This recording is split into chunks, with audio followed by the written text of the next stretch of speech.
Next question. Thank you for your question, Chris. Would you consider collaborating on a remake ever? Bretta Coy, I think USA someplace. Would you consider collaborating on a remake ever? You are talking about Ninja film, Enter Revenge, Ninja 3, even the 9 Deaths. I don't mind. I don't mind to make it, but I'd like to change directors. I'd like to work with different directors. Mr. Sam Forstenberg, he was great, and Emmett Olson, okay, he's great too. And Mr. Gordon Hessler, unfortunately, he passed away, and he was great director too. But I'd like to have a different director and different point of view, see the sequel.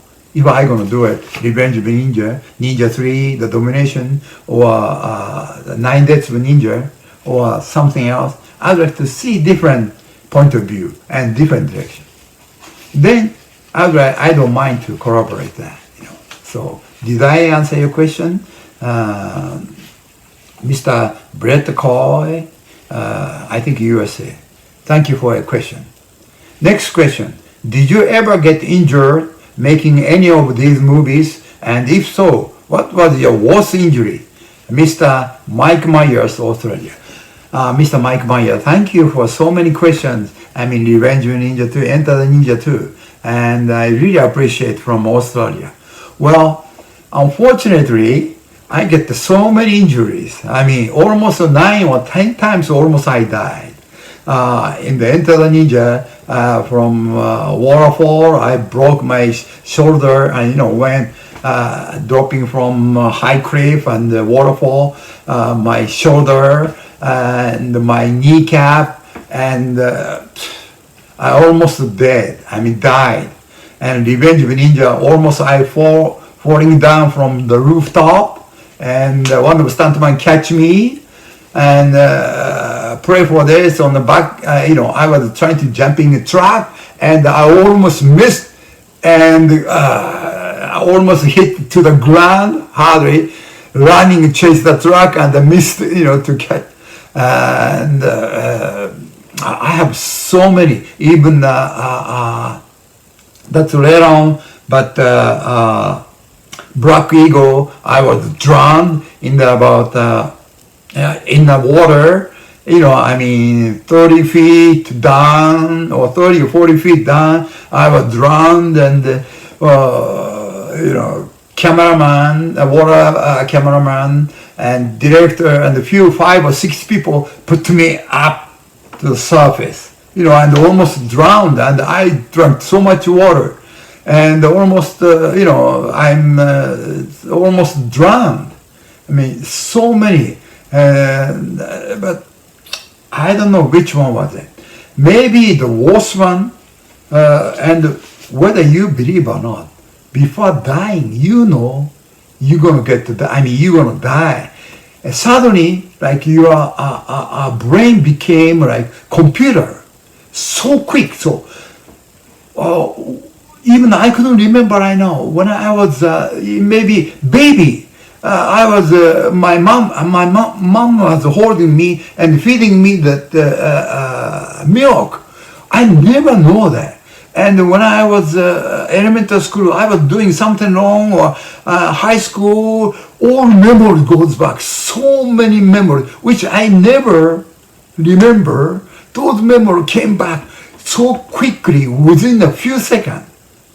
And I went through the, like dark tunnel, and little by little you can see the bright, light over the tunnel. And before passing through the tunnel, suddenly, wait a minute, I cannot die right now because I'm making movie. And if I die, I cannot make any more movie. I gotta come back. Suddenly, came back to reality. And I struggling water, I not try to drink water and go up. I mean, almost I was dying. Even though I almost dying from 30-story high Revenge of Ninja. I almost died. Same thing. Before dying, like few seconds, like flashback. And I mean, those experience you never had. I mean, not so many people had it, but I had about 9 or 10 times to make a movie. And I had enough experience almost dying. So you are talking about what was worst injury? Well, almost dying so many times. I should say, broke bone, so many stitches, and explosion on my thigh. Maybe so many, but worst experience is almost dying. And flashback. Those few seconds, but all my memory, like all my old computer became so quickly passing through my brain. Those, I mean, I don't want any more experience. I don't want to have any more experience those memories again, But I did about 8, 9 times. So that's my worst memory. No injury, but worst memory and worst experience. That's I should say. Did I answer your question, Mr. Mike Meyer from Australia? Thank you for your question. Next one.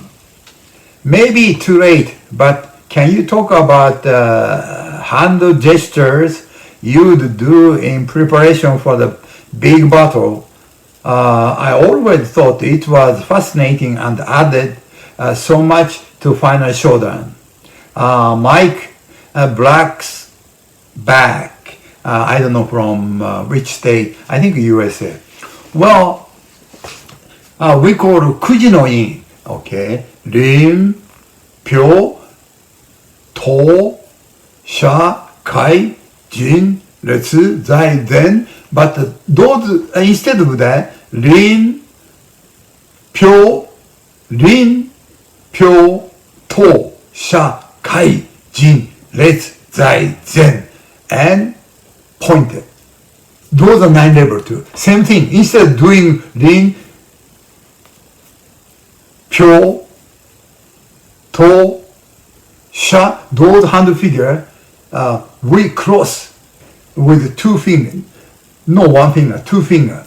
Rin, pyo, sideways and straight, horizontal, and vertical.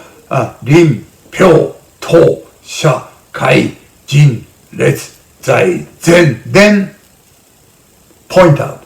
This is 9 level of power too.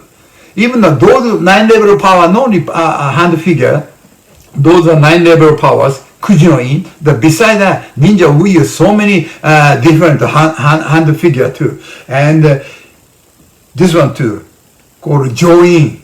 When you concentrate and meditate, even the karate is sometimes you do meditation and join those kind, and the hand figure. Now, if you are interested in the hand figures, you should see all Buddha, and they have all hand figure. Something, they have a sword and juzu, bead, but beside that, the hand figure is something different. Hand figure is something different. Those are coming from mudra, from India. Hand figure. Instead of telling your mind and feeling how you feel, instead of using the spiritual, you're going to use the hand and instead of that for the spiritual. It's called mudra from India. Came from India to China and go to ninja stuff. Shugendo, Japanese monk and mountain warrior, they do all finger, and two, so many different ones too. Hand figures. So if you're interested, you should see Japanese or Chinese Buddha or those, figures. So you can see all different kind. I only have, even I have a book for the hand figure. More than 20,000 hand figures. Wow, it's too much to study that, but very interesting. Did I answer your question? And when you're going to do 9 level of power, Kujino-in is concentrate. And usually, in pure torture, when you do that, you're going to restrict it area, your area, so protected your area. And how to say, defense your area with the spirit. So nobody can attack you. Yeah? I tell you some funny story. Japan with Kekkai Oharu. Kekkai Oharu means we restrict the place. And during the war, after World War II, Japan lost it. 1945, 46, some GI went to Japan, so many American soldiers went there.